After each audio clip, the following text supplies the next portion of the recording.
Muito boa tarde. Merci. Napesi partout bozola na biso. Nangonga oyo na émission Efata Live partout bozali vraiment tapesi bino bambote belé et nabige na ba santé vraiment moyen tout na ezate nabige partout bozali puisque bana nzambe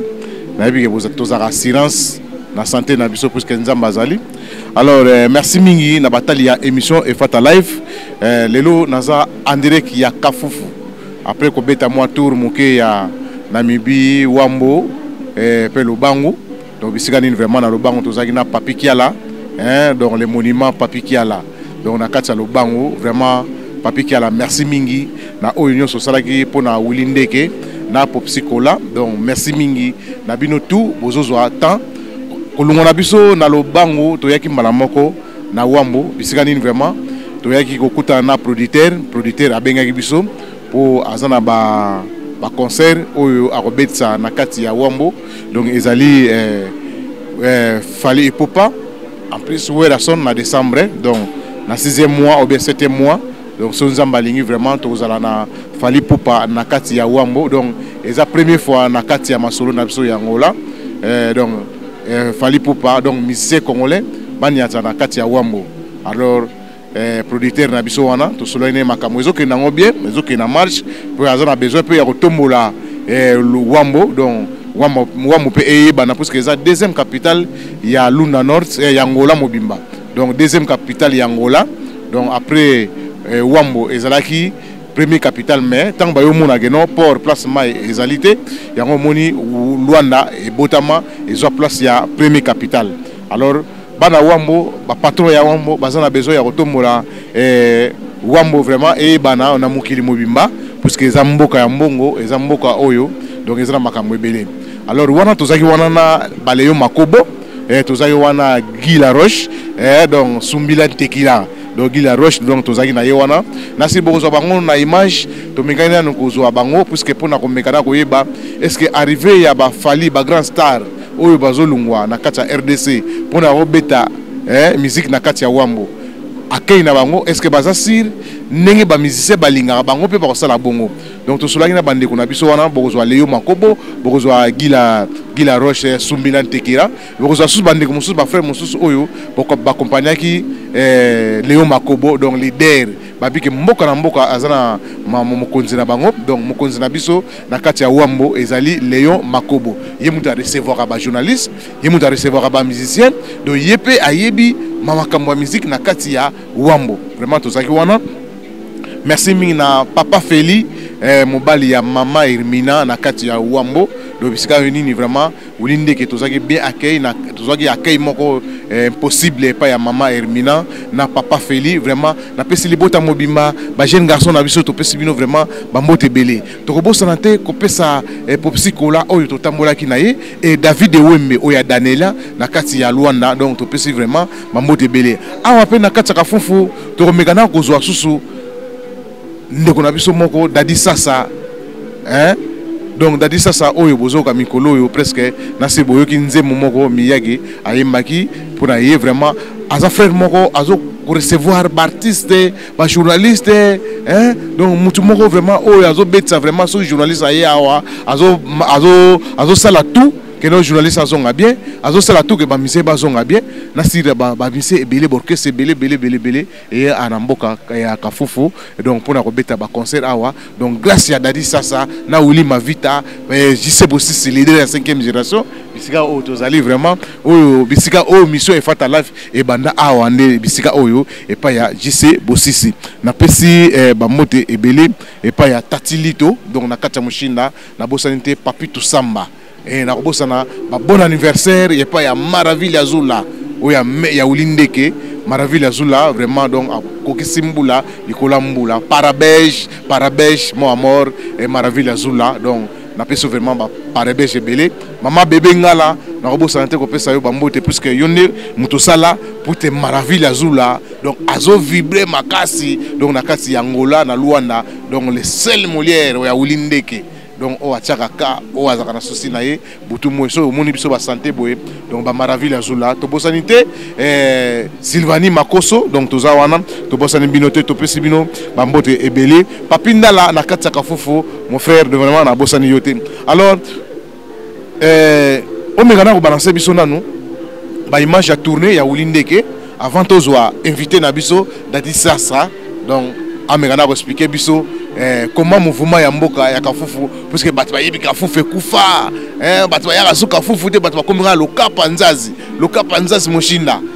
pour ba kekuta na ba maître 007 na ba boss ventrier na kata lokapa mais lelo dati sasa je sais aussi l'idée de la 5e mission Willy Mavita donc basali ke no kafufu ezonga na mouvement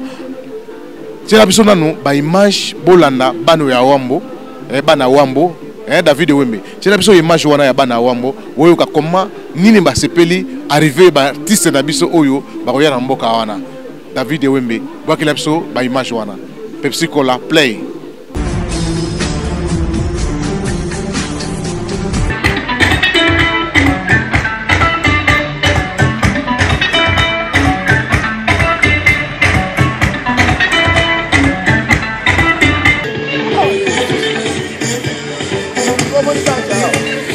Merci Bandeko Bozota la biso partout mokili mobimba en direct de Wambo donc na ebisa bino Wilindeke toujours nazaka mutu oyo na fuyaka et na frappaka donc soki na moni ngeno mboka wana masolo ezali to sala masolo puisque toza bata culture toza bata oyo to mema basango ya malamu parmi bato place bato bazali Wilindeke donc na lungwe Luanda na yaki awa pour na kofuye ba information bino mobiake ana mboka Angola babike toza na deuxième capitale na biso ya Angola Wambo de Wambo ezaki premier capitale ya Angola mais de vie que pour na problème ba port ba problème ba mai yango moninga lelo soki biso toza na Luanda tonga to ba Luanda te tonga te ba ndelu Wambo alors lelo toza na kacha Wambo naza awa naza nga moko pamba te naza na Léon Makobo toza na ba prêtre belé na Sir Boyoka Wilindeka yaki awa pour na komekana nkoyeba Wambo est-ce que baza prêt pour na oyamba artiste prioritaire na biso oyo abengisi fali popa o abengisa pe wera son décembre donc 6e mois fali awa na Wambo décembre wera son awa na Wambo ba prêtre babike mboka na mboka ezana ba konzi na bango donc jamais okolega na mboka ke oyeba ba konzi bazali Bagli la Roche, Basumbiri Ntekeri Bazali, Léon Makobo. Donc, comme on est dans la référence, il y a Makasi na kati ya média, na kati ya monde. Donc, comme on a la référence Makasi. Alors, lelo, tozo nogire Wambo. Bana Wambo babike mbonge toni na bapoche. Mais place à kolela ngo ezate. Ba lemi na bango pe ko yaka ba Luanda bani tututu. Wilindeke yeyo kaka. O asala lokapa. Asala nzazi. Na lobake no ba star nyonso bana likolo tina se ba okita na lokapa maître 07 ayibi masolo oyo ba fali bakita ba wera son bakita ba héritier bakita ba fabrigas bakita donc ba vibrator bakita tout le ba nani so grand Kofi Olomide akita nzazi jibempiana akita nzazi donc area wana nyonso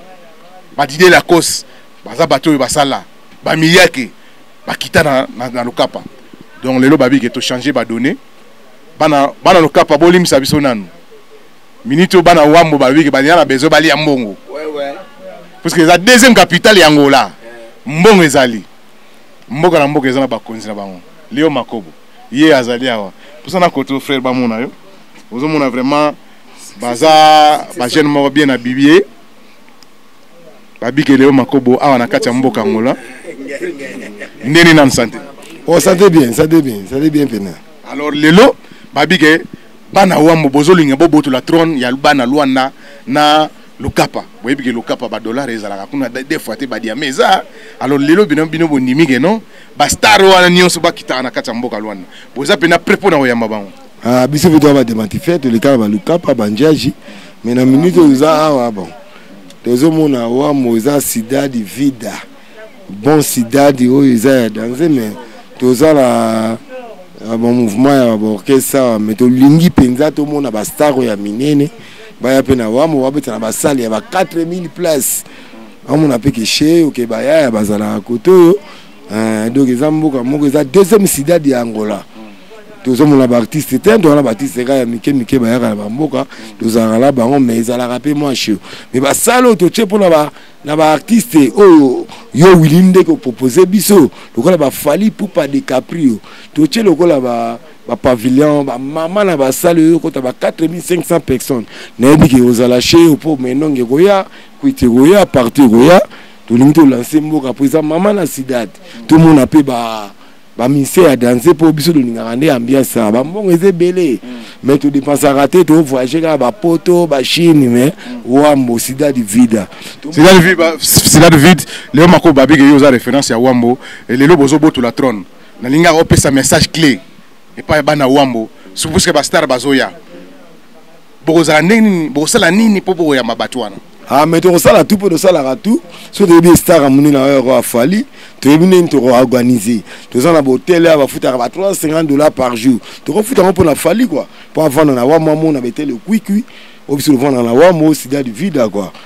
tu vas à hôtel à danser tu vas à danser tu vas Fally pour grand star sur azoya biso ba Congolais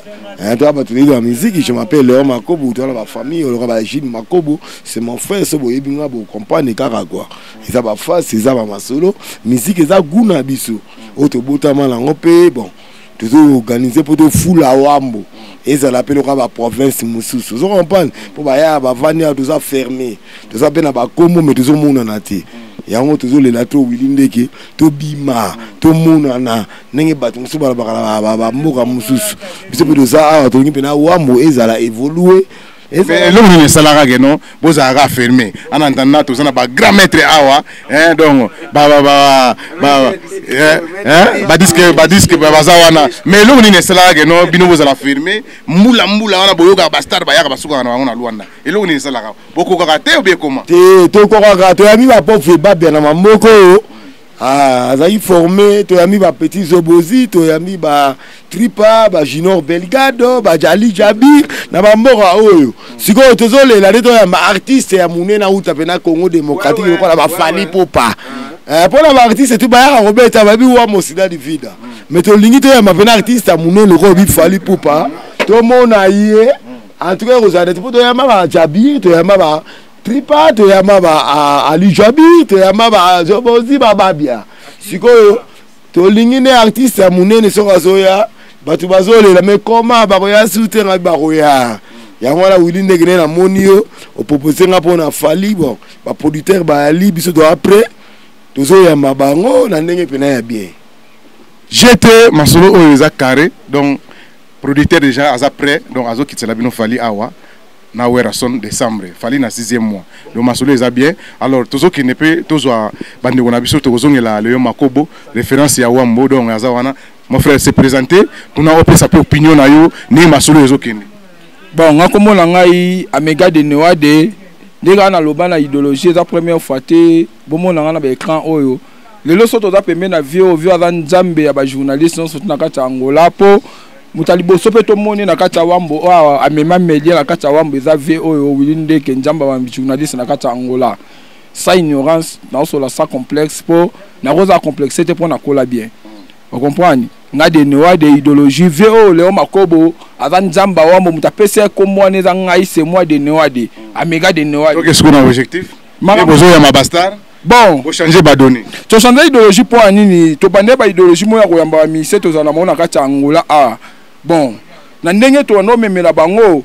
Willinde ke loka za mutu moko bo ya memanga ba misien o ya minene to yebi na kati Angola ba na Kinshasa ba yaka partout ba star minene yango moni Willinde kayaki asona Léon Makobo père ayebi petine de Newade o fils na libosa confiant na kati Wambo awa Jésus nga ya za nzambe nga na Jésus sa ignorance a confiera nga yango mona bagi de Newade fo ya to sa idéologie Willinde ke nzambe ba journaliste aza awa bino ba nzambe nga Jésus yango moni idéologie zo kende bongo Fally aza mutu mongo be to koline sika moko juste chayebi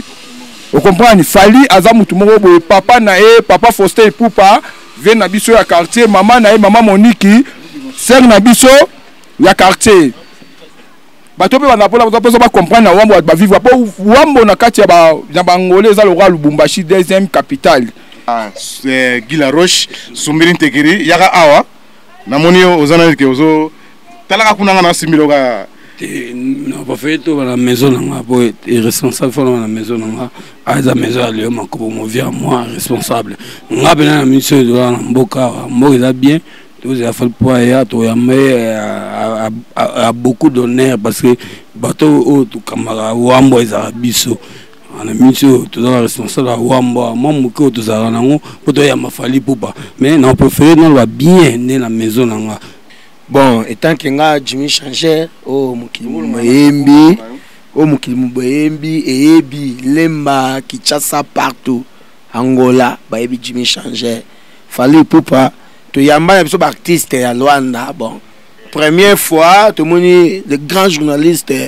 Willindeke, félicitations, coup de chapeau, respect la longue lunette pour saluer le mobe et salamana noté première fois là ba Wambo to yamba fali. Bon, tout ces pays tous après bah ça la danger ça l'aura ba pavillon et le qui coup d'ata bah ça la Luanda wana et kokena pavillon té mais tout ça trop fier yamba fali pour pas mettre ça la munene le ko la pavillon na kati ya Wambo deuxième ville Angola. Wambo danger fali pour pas coup de chapeau. Soyez les bienvenus na Wambo et ça biso bien c'est bien moi Jimmy Changer na kati ya Wambo. En tout cas Willindeke o eza Zulu babel musicien au loin de Ebi. En tout cas Wambo ningizane ba négocier la pena présence na ya Willindeke. Donc na minute ningo mona ni seke Wambo sepeli. Ya Léo Makobo en tout cas tout ça prêt bana mai baza prêt à causer la fali na kati ya mboka oyo. Donc ba makambo eza daya ko bonga manenge zalaka ya Willindeke yo moko zo mona ne makambo zo tambola ezo senga pena ke te présence à mwana mai aya abeta bandule ndenge senga ka passe pesa mboka eza mo malili. En tout cas pena na ndenge mboka sengeli pena tambolele za mo malili makambo ezaki na balunda batu bazaki balunda bake balukapa par-ci par-là balandeli pena G mais côté o je ne komi côté yo na minute match baluki. Donc Wambo deuxième capitale ezongisi makambo nango. Ouais, oh Joe State Mbundi garçon c'était dans chez State na State. Ouais, toi na fier premièrement ve na biso Makobo Léon à celui ci na kitoko après jour na Joe State ou ndike au côté na bi oh c'est bon ndike bina vitesse ça va ça renga bien. Donc pour na ipupa bokila lokonde fa pekato iso na iso et là qui est tant au kutana to beta j'ai bien et puis aux a satisfait to yamam na solo pour toi garçon capacité à li au CP là you propose en honneur pour mon wande ko na yo. Merci mingi to songe pa le Makobo na bige to suka ka pa na yo ngai na ngana opesa message producteur na mina za très fort tala na eloka lobige 6e mois fali décembre werason vraiment na lingaka opesa mokili mobimba bazolanda yo bana poto bana mokili mo bazolanda monde entier zolanda kine zolanda yo Léo Makobo oza mutu oyo sali corridor ya masolo ninge zokende alors mekana ko websa fali popa na werason bazomona yo sikoyo makamma ninge bo préparer awa et vous allez ça va je m'appelle Léo Makobo nazo présenté na mboka nazali le roi province Lubumbashi. Moi je m'appelle Léo Makobo Fali Poupa, c'est mon petit ami de Djoga Rabengé les Jano Pétrole. C'est Léo Makobo. Nous disons moi na matongi. Mais na sepeli trop pour la province le bengi pena to ningi sa province to mona ba artiste ya minene biso lo zala koto zala kwa batwa la Paris na Lyon. Bon biso ce qu'on va la Wambo province ya Angola le roi Lubumbashi Didier Willindeke nazane sengo mingi pour tombo la province au to zala ngo to mona ba grand star ba epé ko beta koto ba grand homme pe bazana kata Wambo bazabela ba mbongo ebele ba ripe ko lia yango me ambiance yango to mona kate to kanisaka po to yaka neti libanga yango Willindeke na sepeli tango yebisinga ike we ranson na roya Fali Poupa roya donc il peut avoir plaisir à trop ya koloba po na sepela ceux qui ba ko na terrain biso do ça ne sengo mingi po ba mboka ba province ezebele wa meza le roi Sidad donc ezala le roi ma femme ba Luanda ba mona kame appelé monsieur ko dominer pe ba Luanda na ndenge na biso la province ya Lubumbashi na kata Wambo na Angola yango Willindeke to lingi ba ya to sala ba mbongo to sala ba mystique to lingi ba ya po ba vivre pe Wambo Sidad vida quoi. OK. moi bambote bambote nanga natindika mpona momi nanga mami mangonanga uto botelanga mpe chéri ya kitoko me nga nazobota kaka nazobota kaka ntina baage oyo ayebi nga nazobota kaka Maman Hermina, vraiment, Topesio, Bambote Belé. Papa Feli, Topesio, Bambote Belé. Maman Bébé, Napesio Ali Djabir, Napesio Pe Bambote Belé. La roche, donc, on a vraiment né de l'homme à Windows. Bien préparé. On explique comme la rana. Yo Pauline a eu la rana. Jour à mot, arrivé dans le Christian, en tant que Angola, et la carte de la Wamo. Il fait une maison où tout à l'heure, la barre formée, montre la solo, tout la solo. La roche bonne.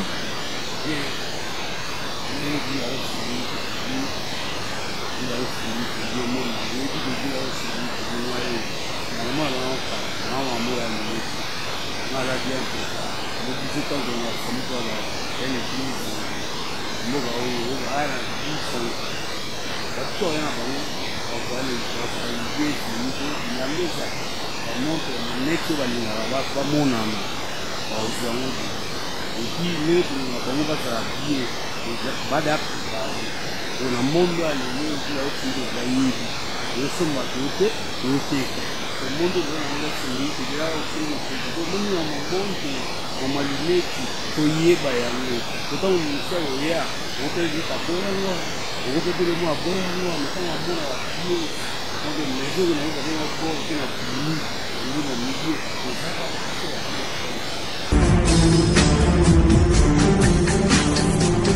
Ok, on a beaucoup vraiment Nassir Boyoki, nous tout dans commentaire exaté et naïbi Nassir Boyoki bana wambo donc baza pena les décisions ou vraiment que non ce que orchestre est Nassir Bolani bangwa donc baza pena déterminé babi que mongo ezali na kata wambo Léo Makobo a confirmé babi bana wambo deux fois puisque or minute kuna eza deux fois.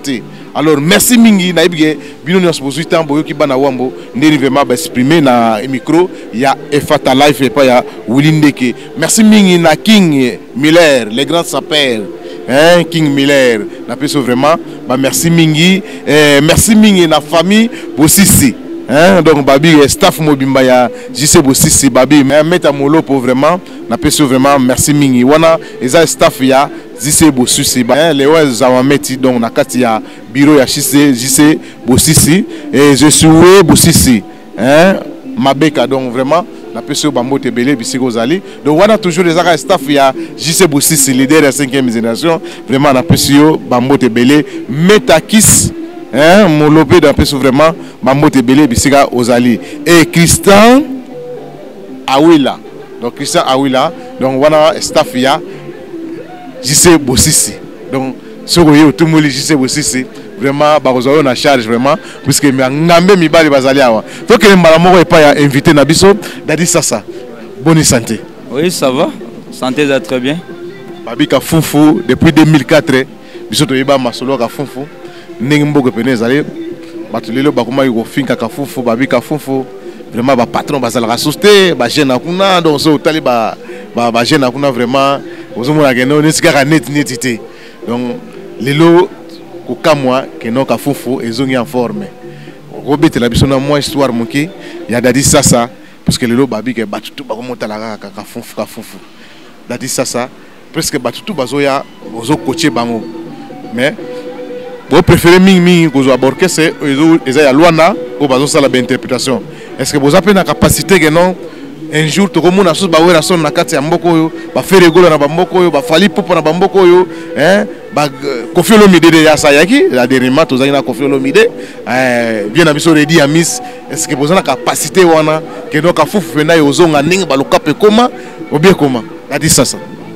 mais ka fufu ekufate ka fufu ezali soko lobi lukapa oui lukapa eza na ndenge nango mais kafufu ekufate kafufu ezali parce que mboka oyo esala bato ya minene neti kafufu oyo totanga bave didi esala batrafiquant bagrand trafiquant ebele eza kafufu nayoka nano trafiquant bima na lukapa te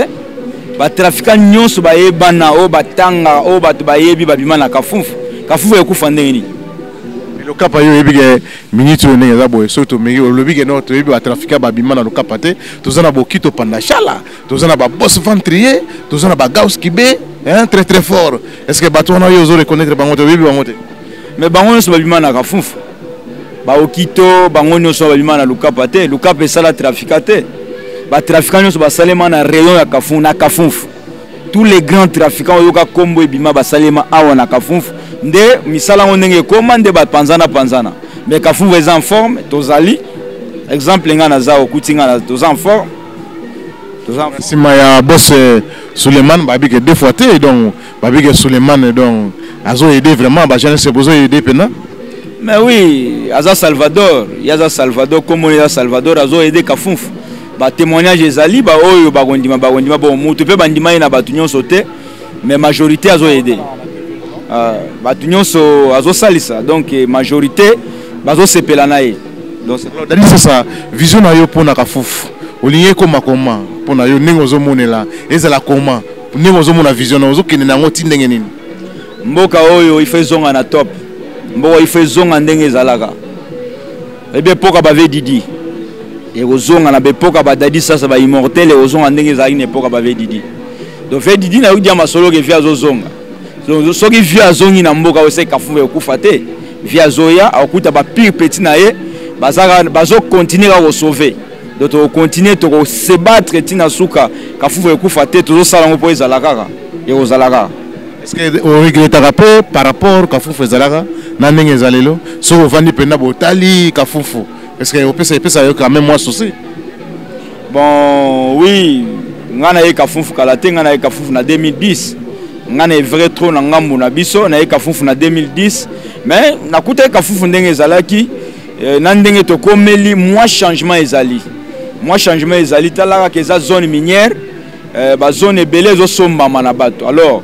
production ezokoma muke c'est ça que ezosala ke kafunfu diminuer muke mais kafunfu ezaka kafunfu ndenge ezalaka so tali vraiment na ba réalité tozaka ndenge tozala ikala po ngai nazomona kafunfu ezali po nga nazo vivre na kafunfu donc ezo permettre nga quoi naza kimia effort ni osala effort aggrave ezate musala ebi mukolo nango donc soko ebi musala nde effort ezate mutu nyonso ebi musala na yeso ebi musala na yo musala ko répondre na ndengo ebeli yango donc effort à makasi ezate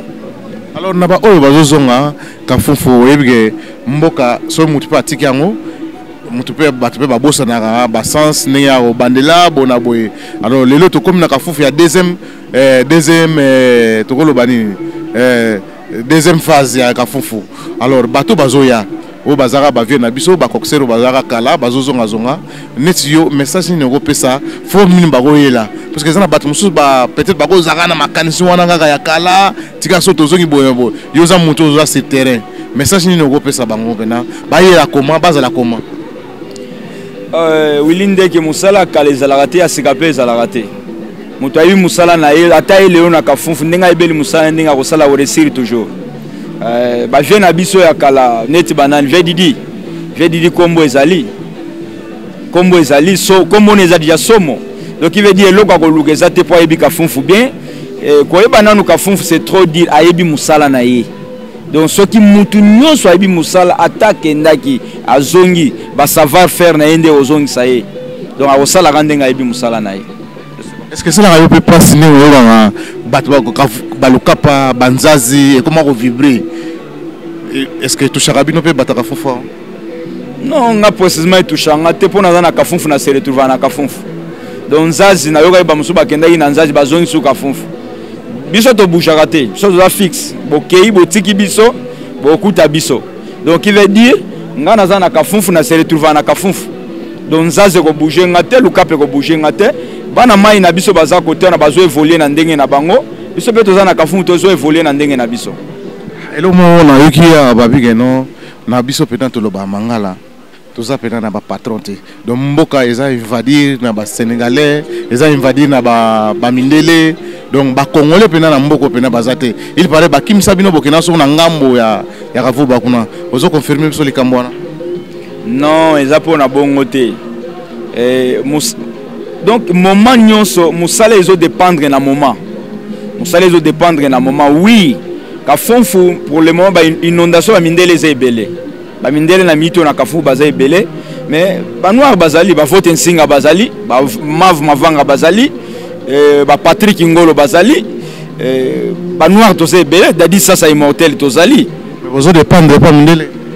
bon ça pour na ba propre fait na bino tene bozaka liboso non ko dépendre na ba mindele c'est trop dire tozo collaborer na ba mindele parce que musala il faut landela musala ndena uto biso ke il faut landela moment ya musala ndenge ezokende bozo landa moment wana tozo collaborer na ba mindele oui parce que moment où ezo collaborer wana comment pourquoi expliquer bozo zambongo pas mindele bosombi bosala chic mais comment non ko zambongo pas mindele c'est trop dire collaboration est sur place quand les ala qui osombi otindi quelque part était quand même ba prix yango to mone koma nango partout ndenge moko et ça osombi sur place o t'équiper sur place zomona donc tout ça la sous que osombi peut-être osomba wana otindi et zo ba 2-3 jours et ça bien té yango mo ça les mosombi oteki de façon que vie zo continuer quoi donc collaboration ya ndenge wana parce que dadi ça tu vas pousser na moi muke na megana retour na yo question oyo na éviter ceux qui dadi ça remegana ko ça pousser na poto megana ko solo là dadi ça ndenge za boye na kati ya mboko pena eza pena na congolais mo boye ako se trouver na capitale ya $500,000 oui wana to tonga to lo baga malem bon koyeba 500,000 ke mutu aza nango wana eza secret mbongo eza secret personnel à mutu yo mona déjà mutu nini ayebisa yo ke mbongo na nga yango une place ozo vanda n'est pas bondele yo mo ozo comprendre ah mbongo ezali mais ko sala comptoir net ya munele wilinde ke yo koma na bureau na biso mona bureau comment on a na miss boy ba place mbongo ezali est-ce que so ke na ba bureau ba congolais au mona pe ba bureau kona ça mais so tangi ya bureau so muta sali bureau se kaza na mbongo ningi yo le bega ningo yebeli to lo bateri na soni bon ngana ken net lobi na salaki na viemaf na vote nsinga to salaki na bango bureau na bango eza na force bazo travailler ça ke mbongo ezali na mona i bango baza si bazo travailler très bien bazo soma de no rendre bango visite mais comment bagolo baraskeno wa congolais mokote walo ba mangala azata na capital presque ya 100,000 ya yemoko bazate babiki bazate ndeke bon mutu na nsazo sala discussion bongo za bête koloba ke mutu na zana mbongo te c'est trop dire bon solo bi ba mindele bazana mbongo na mutamona mbongo na bango po baloba ke batu mwindo bazana mbongo te obe congolais mo bazana mbongo te mbongo eza secret ya mutu mais soki mutu déjà za sur place a sali bureau na ye a sali yango ya pamba te donc azana mbongo na ye ozana mbongo to sala bureau ndenge ni ça azana mbongo na ye est-ce que dadi sasa tokoloba ke na mboko oyo na le kafunfu ba congolais belé pe to sala pe erreur bon erreur eza erreur ba binga ngo déjà erreur ba te belé ba sala erreur na le ba te belé ba zo continuer au sala erreur ba te belé ba sala erreur ba zo se corriger na erreur na bango donc erreur ezali réciproque mon frère erreur esalema kana kafunfu te batu nyos même na balukapa erreur esalema koto zoroba na banzazi erreur esalema donc mutu na vie soki pe erreur ezate ko yeba te erreur ozo sala il faut erreur ezala après de corriger erreur na yo donc c'est comme ça est-ce que nemo moneli pena dadi sasa makambo yo ndenge ke iboyi tokoloba ke eza déjà trop tard na masola diamant na biso surtout batama non musala diamant trop tard ezate d'ailleurs na vie ya mu trop tard ezate ngana moni na kafunfu bato balokoti ba mabanga awa na balabala kenda meme na zamba te soto ba trop tard yani abimi na ndaku na zo tambola kaka ezaka libaku na nzela boyo tali nini alokoti diamant akendaki ni kotimola ni kotamize na mai ndenge ba petit na biso musuto mona ba souffrir na kotamize ya tamize te trop tard to bayani de na vie ya mu trop tard ezate oui que bato belé pe bazara na makanisi oyo za nango que trop tard ezate mais ba comment na trop tard bo eza vie ya mutu nyonso atangama te po azwa mutu mususu atangama kaka basalisaka ye mutu mususu nzambe asala kaka de façon que ye ifa azalaka nango po asalisaka bato donc c'est comme ça soki ke bato nyonso bakozwa na mokili eza lokuta dadi sasa yoza mutu moko oza honnête na ma parole na sir ozo défendre quand même bien parce que zamboka na yo olinga otangela ngai 3 congolais kaka 3 oza na capitale ya pour surtout la diamant to mona 1 million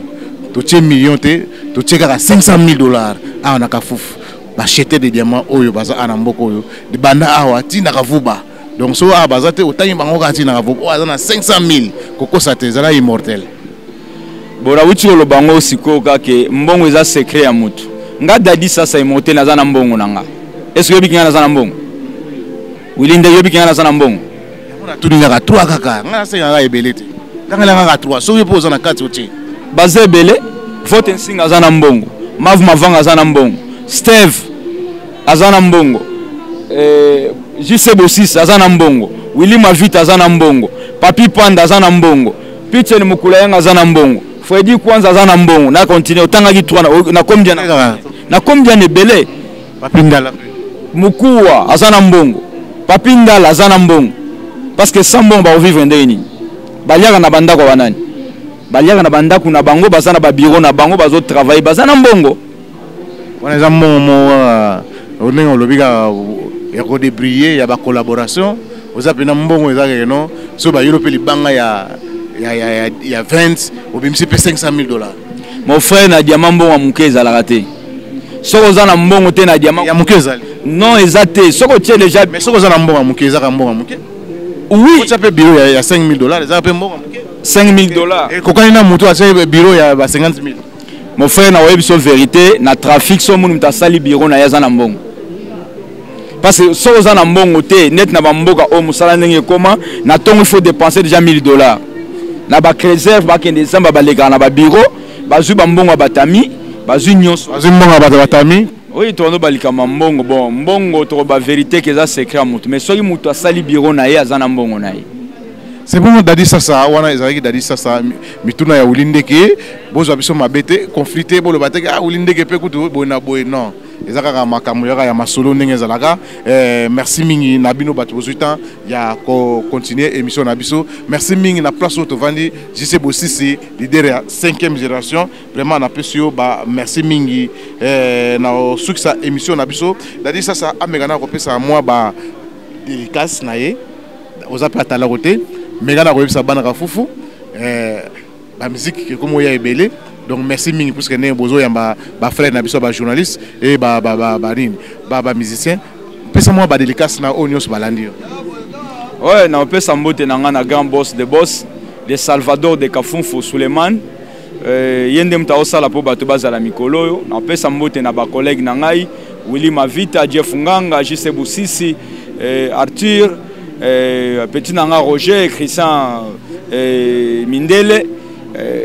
bande komusu batikali, Mav Mavanga, Vote Nsinga, Freddy Kwanza, Papi Ndala, Papi Panda, masa na biso musu baza belé, na pesi bango mbote vraiment musa les continuer. Na pesi fe na ngai na musika VDD, ya yo mbote yango na petit na yo azo défendre toujours ndenge zalaka,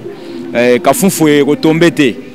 Tant que biso toza ba descendant na yo tozo défendre jusqu'à Kafunfu to la vioya to continuer toujours ko frapper Kafunfu tina suka to la place makamon osuka. Merci wana ezaki dadi sasa merci mingi na Patrick Ngolo na peso vraiment bambote belé bisika merci mingi Ngolo na peso su bambote belé. OK merci mingi na mon boss Astiono babi les millionnaires Astiono donc na kati ya Luanda babi ke ozo vibrer fort donc mbongo ezongi na direction nango donc côté Uta de côté Zongeli, donc Astiondo, les millionnaires, n'a pas vraiment Bambote Belé. Et merci mingi na Patrick Ngol encore, n'a pas Bambote Belé. Et Jacques Chikia, point d'interrogation, na Katamushina, n'a pas Bambote Belé, puisque vous allez. Je sais aussi ça en plein boulot, tout le monde a un creuser, a Maria Diamant, mais ils ont un empêchement, ils ont un peu solo mouké, pour tout vraiment, je sais aussi si Lelo,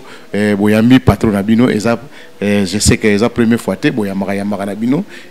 alors le LP, nous a accompagné dans l'émission Fata Live, je sais aussi plaisir pour la journée, ils ont comment. Est-ce que vous avez la peine, vous êtes à l'aise, présence à patron, c'est pas la même comment. Ouais. Avec beaucoup de respect.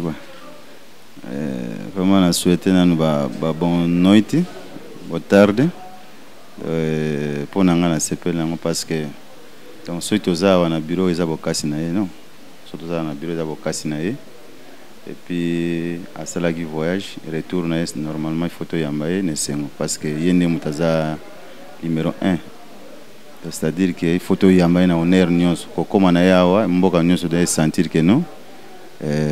Boss Suleiman a commis un terrain. Est-ce que Suleiman a aussi parmi acheter les diamants à Moka Kafunfu? Oui, banna makama ba diamant et banna bana makambo ba publicité et bana est-ce que Suleiman à côté sur les locaux mo na katia musala diamant ouais ponanga à côté lo mama kasi parce que baza ebele ba mindele o baya na mboko yo mais ndenge toujours travailler na sentir que non ça va tous ensemble na ye na mayele ye na ba paquet ye na mayele na biso pe akuti biso wa to sangani vraiment ça va to travailler ensemble normal. Est-ce que vous avez dominé na katia fond? Non, tous a dominé comment? Parmi ba cheter ba comptoir ya diamant donc bino boza la parmi ba comptoir o eza maire ba comptoir na katia fond. Ah oui. Ce totangi sur combien de comptoirs sont 2-3 parmi les comptoirs on a peut-être tous la premier ou bien pour l'angana vol va tous premier parce que tous abisso leader tout en boga donc tous toujours ensemble na boss Suleiman donc pour l'angana on compter que nous tous premier comptoir na Kafunfu. Est-ce que bon moni azam mutoyo azo aye révéler musala diamant na katia Kafunfu? Bon aye ko révéler musala diamant mais musala diamant ezalaka déjà donc aye ko travailler aye nde toujours travailler donc aye nde ko bakisa vraiment pour nanga toujours travailler ensemble vraiment c'est bien azana top pour le moment na Kafunfu. Elo ni oyo omoni jise so lelo oza sous paiement na été elo ni oyo gagner paiement na. Bon pour nanga oyo eza très nécessaire pour nanga toujours tous ensemble de travail. Est-ce que vous voulez gagner expérience? Bon, ça n'a baxé un plus, hein? N'a baxé un plus pour tous ensemble, on comprend. N'a baxé un plus. Donc, c'est un lobby que nous avons gagné ou pas. Donc, nous avons gagné ensemble, quoi. Donc, on a baxé un plus. Non, expérience parfois, aux agents ont monté pour bagger ça. Ah, ok, expérience, vraiment, n'a baxé un plus. Dans mon salaire, dans sala na plus, dans na paiement, vraiment, n'a baxé un plus. Par rapport à Bani. Pas diamant ou bazar so makala na ndenge bozo so malelo est-ce que différence peut côté? Bon écoute changement écoute makasi par rapport à kala na lelo est très différent parce que na temps à kala notre travail biso nyons ensemble travailler kalimper ayebite que non il faut na noter que la fulano mais pour le moment travailler nani ba creuser ba plonger ba comment dire ba que non photos à la photo tege la vieille photo za pemena mondele po ma moza nini donc trafic est changé par rapport à kala na lelo est changé wana ezali na par rapport ya musala peut changer par rapport pe boza so mela kala nini ka ko so mika ka bongo mais lelo na ba creuser pe ba comment ba couleur na yoki ka bongo ba creuser ba comment ba pe couleur mais ouais ba creuser ba comment ba couleur donc ba comment juger pe ba zo diamant na bango ba tchali na machine ouais ba comme ko juger que non il faut diamant to tchena machine il faut tchela biso diamant na machine lettre nini donc ba comme na ba image wana mais pour organiser ce qu'on a mon pays dimne muke par rapport aux agriculteurs bon vous savez bazar juger mais ce que ba comment juger vous gagnez peu comme moi muke wana za secret musala wana za secret musala ba tcha na machine ba tcha te donc za ka secret musala to kolia bango to non kolia za trop dire ba lia ga bisope creuser pe à côté que le pe libanga na cher pe aller yo mais oui exactement que non ressomme peu pour gagner ka client mais ça te que nous demandons faut vous allez voir professeur donc professeur azotangi sa moi na classe moi na classe comme kolaksa nani professeur donc on a ça musalate comment creuser da kolia yo sur yo zo bon au moins za bilo mususu nion se za ofon la misote ezana dia mususu ko mona que nous sommes nazo perdre mais aza client nga fona aider na cadre wana o aider pour azaka client pour to éviter lobby akoya ko peso PV. Merci on a ezaki JC aussi tout ça ba plongeur ba ya otega diamant ba vi que ba plongeur baza bato ba pesa ka vie na bato nani a rose a responsabilité papa yaka moni plongeur ozoki ozaka mayele belé pour na ozo diamant mais ozoko ko lobati pour a plongeur boteka ka pas Suleiman Pwan toteka rapport toyebe force mondele yango tosepeli yende akangi mboka yango mo toposani mopanzi mondele po oyo toyebi te tozwa pe un peu de plus liboso ya mondele. Est-ce que nous yoteka diamant na o marka gano bato penane totekeli bango bale biso pena boyo ba gagner plus que biso bon ndenge za wana biso to mona o toteki yango to bénéficiaire on nzamba pesi